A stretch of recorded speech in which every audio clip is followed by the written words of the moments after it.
음, 이제 7장부터 이제 고소되었던 스데반의 이제 변론이 시작되는 것입니다.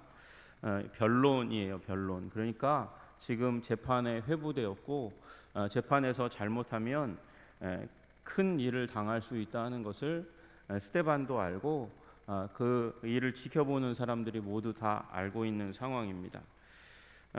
이 시작은 대제사장이 이르되 이것이 사실이냐 이렇게 묻는 물음부터 시작하잖아요. 이것이 사실이냐. 그러니까 우리 6장 하반부에 있는 대로 이게 너희가 이 스데반이 모세와 하나님을 모독했다. 그리고 그 내용이 13절에 나와 있는 대로 거룩한 곳과 율법을 거슬러 말했다. 그러니까 율법을 훼손했고 그 다음에 성전을 모독하는 그런 발언을 평소에 스데반이 했다. 그걸 회당에서 우리가 보았다. 그리고 끌고 지금 이제 대제사장이 주관하는 사내들인 공의에 그가 이제 회부된 상황인 거예요. 여러분, 그러니까 여기서 잘못하면 죽습니다. 죽을 수도 있다는 사실을 아는 것이죠. 그런데 여러분, 이 상황에서 스데반이 이제 변론을 하는데 변론이 아니라 거의 설교죠. 그리고 그 설교가 53절까지 이어집니다. 여러분, 우리가 우스갯소리로 스데반이 순교당한 이유가 뭐냐 그렇게 얘기할 때 설교가 너무 길어서 그래서 순교했다 그렇게 얘기하지만 여러분 상황을 생각해 보시면 지금 이 앞에는 제사장들이 있고요, 바리새인이 있고요, 서기관이 있습니다. 그러니까 구약의 전문가들이 있는 것입니다. 구약의 전문가들이 그 앞에 쫙 놓여 있는데 그 앞에서 스데반이 긴 설교를 하고 있는 거예요. 여러분, 이 53절에 이르는 긴 설교를 할 때에 여러분 이 사람들이 뭐라고 생각하겠습니까? 번데기 앞에서 주름 잡고 있네 이런 생각을 할 수 있을지 모르겠습니다. 당연히 그렇지 않겠습니까? 지금 삐끗하면 잘못하면 정통적인 성경 해석에서 벗어나면 죽을 수 있는데도 불구하고 스데반은 이 설교를 읽어보면 그 설교의 핵심 내용을 보면 죽으려고 작정한 사람처럼 그렇게 지금 사두개인과 바리새인들을 공격하는 그런 설교를 하고 있다는 사실을 발견하게 됩니다. 여러분, 우리 첫 번째로 보면 이게 이 메시지의 핵심이 길고 논점이 없다. 정말 장황하게 지금 전문가들 앞에서 청중 해석을 잘못하고 지금 스데반이 그렇게 설교하고 있다. 그렇게 어떤 사람은 얘기하지만 여러분, 그러나 지금 스데반이 하고 있는 설교의 핵심 내용 중에 하나는 뭐냐면 지금 너희들이 그렇게 중요하게 생각하고 있는 이 성전, 그 성전이 전 세계에 비하면 그것이 작은 지역의 구역에 불과하다는 사실을 깨닫지 못하느냐라는 말씀과 더불어서 너희들이 지속적으로 계속해서 하나님을 반역했던 무리들이라는 사실을 깨닫지 못하느냐, 그 두 가지 논점을 가지고 지금 내가 스데반이 이 율법을 거슬러서 행하고 있는 것이 아니라 너희들이 하나님을 거슬러서 행동하여 왔고, 그리고 이 성전을 내가 모독한다고 얘기하지만 너희가 그 성전에 머물 수 없는 크고 크신 하나님을 모독하고 있다고 얘기하는 것에 초점을 맞추고 지금 스데반이 설교를 펼쳐가고 있는 거예요. 여러분, 우리 사람은요 자기가 태어난 바 배경이 굉장히 중요합니다. 하나님께서 스데반을 태어나게 하실 때 어디에서 태어나게 하셨어요? 이 스데반을 디아스포라 유대인으로, 그러니까 본토 그 유대와 갈릴리 땅 가운데 속한 사람이 아니라 해외에 속한 유대인으로 태어나게 하셨어요. 그러니까 그는 그 도시에서, 아마 대도시에서 살았을 겁니다. 대도시에서 살면서 깨달아 아는 것이 이제 그가 전 세계적인 하나님, 크고 크신 하나님, 국제적인 하나님을 깨달아 아는 것이죠. 여러분, 우리 그리고 나서 성경을 읽어보면 성경이 관점에 따라서 굉장히 다른 관점으로 볼 수 있는 책이라는 사실을 알게 됩니다. 여러분, 우리 이제 이집트에 있는 알렉산드리아에서 이제 구약 성경을 번역하는 작업을 70명 정도의 유대인이 펼쳐갑니다. 이스라엘 사람들이 펼쳐갑니다. 여러분, 그게 70인역이라고 부르는 셉투아진트예요. 여러분, 그게 헬라어로 이제 번역되면 구약의 내용을 헬란말을 하는 사람이라면 유대인 이스라엘 사람들이 아니라도 읽을 수 있게 되는 일들이 일어나죠. 여러분, 그래서 그 일로 말미암아 이스라엘 사람들이 그 이후에 70년 이후에 디도의 예루살렘 함락 이후에 이제 성전이 사라지잖아요. 그때 사람들이 와서 어디에서요? 통곡의 벽에서 통곡해요. 성전이 무너진 것에 대해서 통곡하고 아파하고 괴로워하면서 눈물을 흘리고, 통곡의 벽에서 또 통곡하는 게 뭐냐면 구약 성경이 이 헬라어로 번역된 것을 아파하고 괴로워하면서 통곡한단 말이죠. 아니, 왜 성경이 헬라어로 번역된 것을 아파하고 괴로워하면서 통곡하나? 이게 이스라엘에게 주신 하나님의 섭리와 비밀을 이제 모든 헬라어를 아는 모든 사람들이 읽을 수 있고 알 수 있고 깨달을 수 있게 되었다. 그게 가슴 아파가지고, 그게 싫어가지고 통곡하는 거예요. 여러분, 그러나 그 협소한 민족주의에 사로잡힌 그런 하나님이 아니라는 것이죠. 하나님은 전 세계적인 하나님이라는 거예요. 여러분, 하나님께서 아브라함을 어디에서 부르셨습니까? 메소포타미아에서 부르셨고, 그리고 하란에서 부르셨어요. 그래서 고향과 친척을 떠나 그래서 오셨어요. 와가지고 그래서 이 약속을 받고 왔는데, 그 갈대아 사람의 땅을 떠나서 하란을 거쳐서 지금 너희가 사는 이 땅으로 옮기셨느니라. 4절에 너희 지금 사는 이 땅으로 옮기셨느니라. 그래서 옮기셔서 하나님께서 뭐 하셨냐? 땅 주셨냐? 땅이라고는 주시지 않았다는 것이죠. 5절에 보니까 발붙일 만한 땅도 유업으로 주지 않았다는 거예요. 여러분, 아브라함의 인생 가운데 거주한 땅이 있지만 그 가나안 사람들 가운데서 땅을 차지해서 자기 것으로 삼은, 여러분 생각해 보십시오. 지금 하나님께서 믿음을 주시고 우르를 떠나서 하란을 떠나서 가나안 땅에 오게 하셨으면 땅을 좀 넉넉하게 주셔야 되지 않겠습니까? 그런데 땅을 발붙일 만한 지경도 주지 않으셨다는 거예요. 그리고 약속만 주셨다는 거죠. 아직 자식도 없는 그와 그 후손에게 소유로 이 땅을 주시겠다고 약속을 주셨다는 거예요. 여러분, 약속을 믿고 이 가나안 땅에 왔는데 하나님은 발붙일 만한 땅도 주지 않고 약속을 주셨다. 그러면 하나님께서 땅을 주신 것입니까? 약속을 주신 것입니까? 약속을 주신 것이죠. 땅이 아니라, 물론 이후에 주겠다고 말씀하셨지만 더 중요한 건 약속인 거예요. 약속이라는 것은 하나님의 말씀의 중심 가운데 있는 것입니다. 하나님께서 반드시 이루고자 하시는 그 뜻이 약속인 거예요. 반드시 이루고자 하는 그 약속을 너희들이 받았는데 그 약속이 아니라 땅만 바라보고 있는 일이 일어나고 있다는 것이죠. 여러분, 그리고 나서 하나님께서 주신 약속의 내용이 뭐냐? 400년 동안 다른 땅에 나그네 되었다가 올라오게 되는 일들이 일어나게 될 것이다. 종삼 나라를 심판하고, 내가 하나님께서 심판하고 너희는 그 땅에서 올라오게 될 거야 라고 말씀하시는 거예요. 여러분, 그러니까 우르에서 하란에서 와서 발붙일 만한 땅도 없고 자식도 아직도 없는 상황 가운데 이삭이 그 땅에서 물론 태어나지만, 그러나 하나님께서 약속으로 주신 건 400년 동안 애굽 땅에서 있다가 종 삼은 나라를 심판하고 오게 될 것이다. 그것을 믿는다고 고백했고, 그 표징으로, 언약 자손의 표징으로 할례를 행했다, 이렇게 말씀하고 계신 것이죠.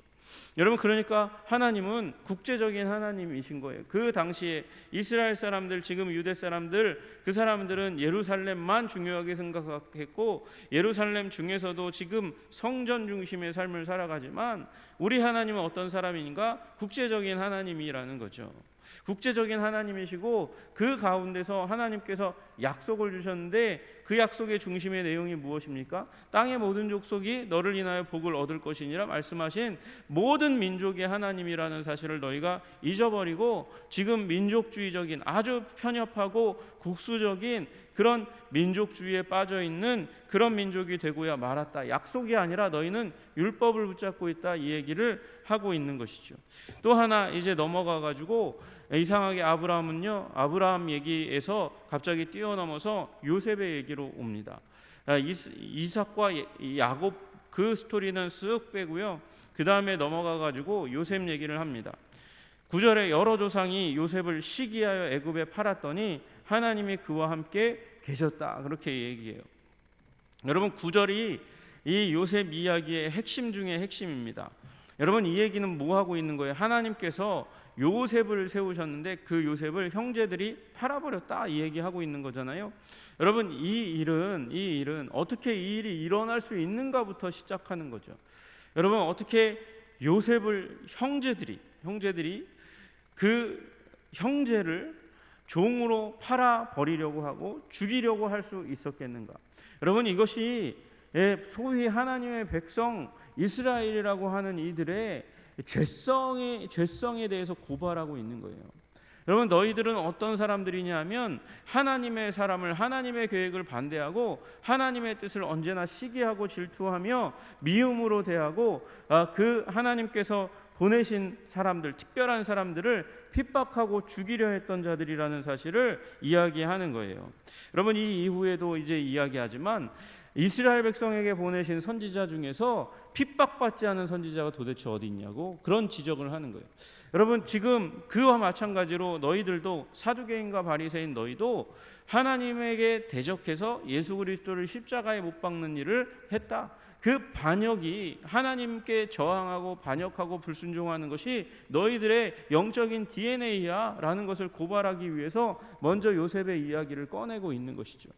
요셉을 시기해가지고 너희들이 죽이려 했다가 팔았다. 그러나 하나님께서는 그 일을 마저도 섭리하셔서 하나님의 뜻을 이루시고 그리고 섭리하셔서 합력하여 그렇게 위대한 하나님의 계획을 이루어 가신다, 그렇게 말씀하고 계신 것이죠. 모든 환난에서 요셉을 건지시고 여러분, 죽을 수 있는 수많은 기회가 요셉의 인생 가운데 있었지만 하나님께서 함께 하셔서 그 모든 환난에서 건져내셨다, 그렇게 말씀하고 계시는 것이에요. 여러분, 오늘도 이 은혜가 여러분 가운데 함께 하시기를 주님의 이름으로 축복합니다. 하나님이 함께 하셔서 모든 환난에서 우리를 요셉을 건져내시듯이 우리도 하나님께서 건져내셔서 우리를 통해서 하나님의 뜻 이루시기를 주님의 이름으로 축복합니다. 어쨌든 하나님께서 그렇게 미움받고 시기받고 죽음의 위기 가운데 들어가고 보디발의 집에서 종살이 하다가 살만하니까, 인정받으니까, 그에게 권한과 권세가 주어지니까, 그러니까 다시금 보디발의 아내의 모함을 받고 왕의 감옥에 갇혀가지고 거기서 인생 평생 썩을 뻔했는데 그 가운데서도 인정을 받고 꿈을 해몽하는 그 과정들을 통해서 하나님께서 바로의 신하가 되도록 하시는 이 총독이 되게, 국무총리가 되게 하시는 하나님의 은혜가 있게 되었고, 하나님께서 또 섭리하셔서 하나님께서 흉년을 주셨어요. 흉년을 주시니까 그 땅에 살고 있는 형제들이, 이 야곱이 형제들을 보내서 먼저 양식을 얻어오게 하고 그 과정을 통해서 애굽으로 옮겨가게 하셨다. 여러분, 그러니까 중심이 어디에 있어요? 중심이 예루살렘에 있는 것이 아니라 국제적인 땅을 바라보시면서 하나님께서 일하셨다는 것을 보여주시는 것이죠. 그리고 나서 야곱이 애굽에서 죽었습니다. 내려가서 죽었습니다. 장사 지낸 바 되었습니다. 그래서 어디로 옮겨갔어요? 이 사두개인과 바리새인의 세계관이라면 거룩한 땅 예루살렘에 올라와 예루살렘에 장사 지내면 좋겠는데, 그 돌아왔을 때 예루살렘은 이방 족속의 땅이었고 비로소 다윗의 때에 정복되고, 오히려 그 야곱, 내가 죽으면 나를 이 땅에 묻지 말고 그 유고를 정리해가지고 어디로 가져가라? 이스라엘 땅으로, 하나님이 약속하신 그 땅으로 가져가라. 그래서 가져가서 어디로 갔냐면 세겜 땅에 가서 거기에서 장례 치렀다, 이렇게 얘기하는 거예요. 아브라함이 유일하게 획득한 땅, 이 아내 사레의 장례식을 위해서 사용하기 위해서 산 땅, 그 땅에 묻혔다. 세겜 땅이라고 얘기하는 거예요. 세겜 땅이 어디입니까? 세겜 땅은 사마리아 땅에 속한 곳이에요. 니블루스라고 현재 불림받는 땅이고, 나중에 북이스라엘과 남유다가 나누어질 때 북이스라엘의 수도에 해당하는 곳이 세겜이라고 여겨지는 곳입니다. 여러분, 그러니까 사마리아 땅에 묻힌 거예요.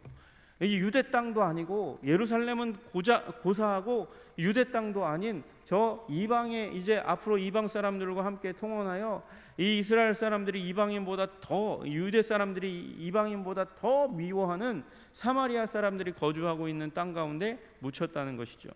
여러분, 이 이야기들 속에서 지금 스데반은 화제를 어디로 끌고 가고 있냐면 하나님의 섭리 가운데 이 이스라엘 백성들이 창조된 것이지 너희들이 조성된 것이지 너희가 잘나서 그렇게 된 것이 아니라고 이야기하고 있는 것입니다. 그리고 율법의 조항, 그 너희들이 613가지 율법의 조항에 매여 가지고 그렇게 이 너희들이 자부심도 갖고 열등감도 갖고 교만하게 되고 권력도 차지하고 무너지고 깨어지고 죽는 일도 일어나고 있는데, 이 일이 더 중요한 것은 약속이라는 것이죠. 약속. 그 약속으로 말미암아 결국 오시게 될 분이 누구였어요? 메시아였어요. 창세기 3장 15절부터 시작해서 구약의 수도 없이 많은 이 토라를 비롯해서 예언서에 선지서에 계속해서 얘기되고 있는 것이 메시아인데, 너희들은 율법의 조항만 붙들고 오실 메시아에 대한 그 탐구는 게을리하고, 그래서 결과적으로 반역의 사람이 되어서 메시아가 왔을 때 죽이는 그런 반역의 행동을 하게 되었고, 너희들이 예루살렘 중심으로만 보고 큰 국제적인 하나님, 성전에 매이지 않고 온 땅과 모든 민족 가운데서 영광을 받기 원하시는 그 하나님을 보지 못한다고 말씀하시는 것이죠. 여러분, 하나님께서 아브라함을 어디서 부르셨어요? 국제적인 도시 우르 하란에서 부르셔서 애굽에까지 내려갈 계획을 하셨고, 애굽에서 영광 받으시기 위해서 이스라엘 그 자손들을 옮기시고 야곱의 자손들을 옮기시고 출애굽의 과정 가운데 영광을 누리시고, 그리고 하나님께서는 이 예루살렘에 매이지 않는 하나님이라는 것입니다. 여러분, 이 말씀이 우리들에게는 어떻게 적용될 수 있을까요? 여러분, 우리 하나님은 교회에 매이는 하나님이 아니십니다. 여러분, 그렇다고 이스라엘과 유대가 하찮은 것입니까? 아니요. 유대와 이스라엘을 통해서 하나님은 전 세계적인 하나님으로 일하시는 그런 일을 하게 되시는 것이죠. 여러분, 교회는 무엇입니까? 그리스도의 몸입니다. 그리스도의 몸이라는 것은 하나님의 그리스도의 뜻을 받들어서 그리스도의 뜻을 성취하는 공동체라는 것이죠. 여러분, 그리스도의 몸이에요. 그리스도의 몸을 통해서 하나님은 국제적인 일을 해 나가십니다. 하나님께서 영광과 존귀와 능력을 받으실 일들을 해 나가는 거예요. 문제는요, 그 하나님의 백성, 하나님의 뜻을 이루어 전 세계적인 하나님을 드러내고 영광을 하나님께, 영광의 하나님, 거룩하시고 온전하신 영광의 하나님을 드러내고 나타내는 일을 해야 하는데, 문제는 이 이스라엘 백성들 가운데서도 반역의 일들이 계속해서 일어났던 것처럼, 메시아를 향해서 반역의 일들이 계속해서 일어났던 것처럼, 하나님을 향해서 불순종과 우상 숭배가 일어났던 것처럼 우리들에게도 그런 일이 일어날 수 있다는 것이죠. 소위 잘 믿고 있다고 하는 그 가운데서도 그 일들이 일어날 수 있다고 말씀하시는 거예요. 여러분, 그래서 우리는 우리의 신앙을 날마다 새롭게 해야 합니다. 안 그러면 우상 숭배에 매이니까요. 안 그러면 나의 자아 중심성에 묶이고 매이게 되는 일이 일어나니까요. 여러분, 하나님의 신앙이 우리 인간의 종교로 바뀌기 시작할 때 우리는 생명력을 잃게 되는 일이 일어납니다. 심지어 이 유대 종교가 그렇게 되었던 것처럼 하나님의 거룩하시고 온전한 뜻의 핵심, 그 언약을 훼손하고 깨어뜨리는 일이 일어날 수 있다는 것을 말씀하고 계시는 것이죠. 여러분, 우리 교회에만, 가정에만 묶이지 마십시다. 아니요, 그 복을 포기하라는 게 아니에요. 구하세요. 소원하세요. 바라세요. 하나님, 우리 가정에게 복 주시옵소서. 우리 교회에게 복의 복을 더하여 주시옵소서. 그 포기하면 안 되죠. 그러나 거기에 묶이지 않고 그것을 넘어서서 기도하실 수 있는, 살아가실 수 있는 여러분 되시기를 주님의 이름으로 축복합니다. 내가 잘 믿는다, 신앙인이다, 나 정도 되면 되지 라고 얘기할 때 다시 한번 돌아보시고, 이 하나님, 이 열방을 사랑하시고 회복하시기 원하시는 그 하나님의 거룩하신 뜻 앞에, 영광의 하나님 앞에 나의 신앙을 돌아보시는 여러분 되시기를 주님의 이름으로 축복합니다. 그래서 날마다 주님 앞에 산제사 드리는 새로운 신앙의 사람 살아가시기를, 새로운 순종 드리며 나아가시는 여러분과 제가 되기를 주님의 이름으로 축복합니다. 기도하겠습니다. 하나님 아버지, 스데반의 설교를 통해서 우리의 믿음과 신앙이 새롭게 될 수 있도록 다시 한번 도와주시기를 간절히 소원합니다.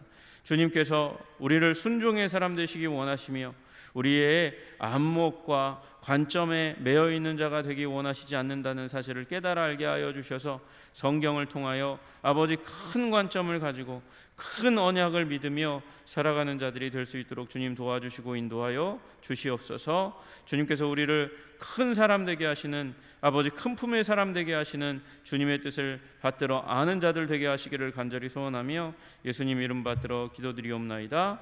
아멘.